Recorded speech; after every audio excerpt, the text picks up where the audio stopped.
Et ça a commencé avec l'écriture automatique. Alors l'écriture automatique, en quoi ça consiste? Alors, il y a différentes variantes. Il y a l'écriture automatique, il y a l'écriture intuitive, il y a l'écriture inspirée. La vôtre, je veux. La mienne, Votre méthode à vous. voilà, ma méthode à moi, alors qui a évolué aussi avec le temps, hein, mais disons au départ, c'est tout simplement, c'est-à-dire que vous vous mettez face à une feuille blanche, vous tenez un stylo, vous essayez de tenir de la manière la plus décontractée possible, et vous laissez venir. Vous ne jugez pas, vous laissez faire ce qu'il va faire. C'est-à-dire, c'est le stylo qui va bouger tout seul? C'est ça. Vous allez sentir une direction qui sera assez nette, mais en même temps qui ne sera pas une obligation. Vous ne sentez pas qu'on vous force, c'est pas désagréable. C'est juste, hop, vous avez une direction, et puis vous voyez que ça dessine des lettres. Et puis ça dessine des mots. Et alors au départ pour moi c'était relativement doux, comme si ça voulait me rassurer, c'est-à-dire que ça ne me forçait pas à écrire des trucs. Par contre après assez vite, ça s'est mis à écrire très très vite, parce que je ne maîtrisais pas. Et je me sentais, j'avais du mal à suivre, mais ça avait un côté très, très excitant, très enthousiasmant. Je pense aurait pu être le plus frappant, et ce qui m'a absolument pas frappé, j'ai trouvé ça très normal, c'est que mon corps continue à avoir l'apparence de la vie. Moi je n'étais plus dedans, je l'animais plus. Donc c'est ça qui est un peu paradoxal.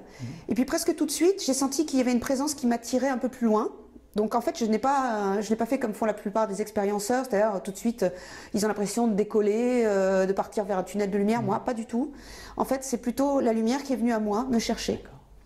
Donc j'ai vu apparaître un être de lumière qui n'avait pas de forme humaine véritablement.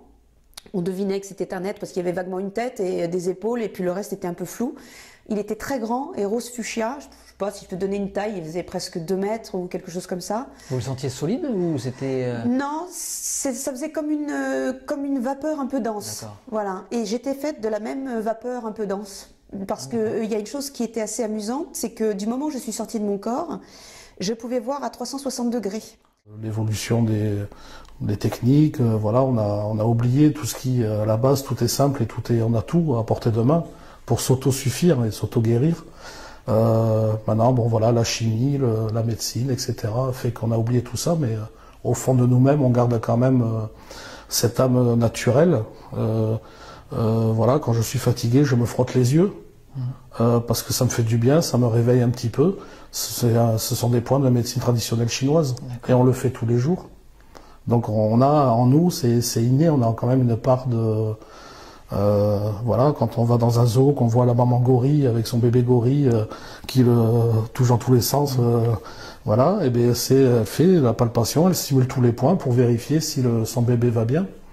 Et voilà, et on fait ça. Il y a plein de petits gestes comme ça qui sont naturels. J'ai mal à la tête, je vais souvent me frictionner les tempes inconsciemment. Je vais faire ça parce que j'ai mal à la tête. Ben, ce sont les 2 points qui correspondent. En tout cas, une partie des points correspondent au mal de tête. Que vous me parliez un petit peu de vos perceptions extrasensorielles, on va dire, si ça peut être le mot. C'est le mot qu'on utilise. Voilà. Donc, je crois que vous voyez. J'ai accès à la clairvision, comme on dit. D'accord. Donc, je perçois ce qui se passe dans d'autres dimensions, nos dimensions parallèles, en fait. Et après, j'ai accès à la clairaudience, principalement. C'est le premier axe le plus simple pour moi, c'est la clairaudience.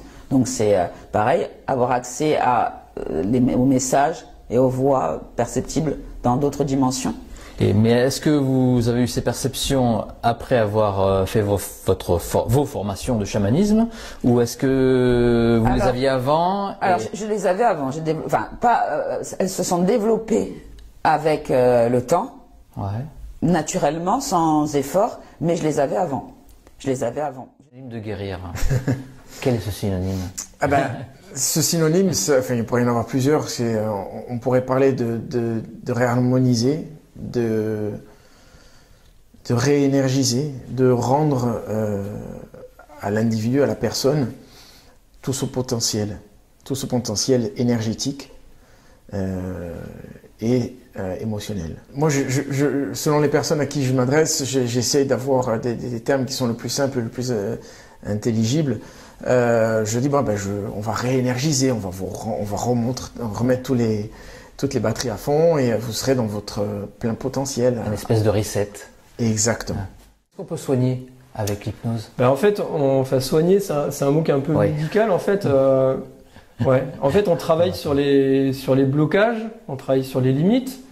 On travaille sur la motivation.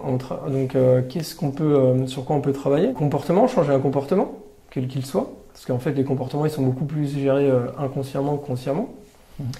On peut travailler sur tout ce qui est étape de vie, un deuil, une rupture difficile, préparer un concours, préparer, je sais pas moi, pour un sportif, une échéance.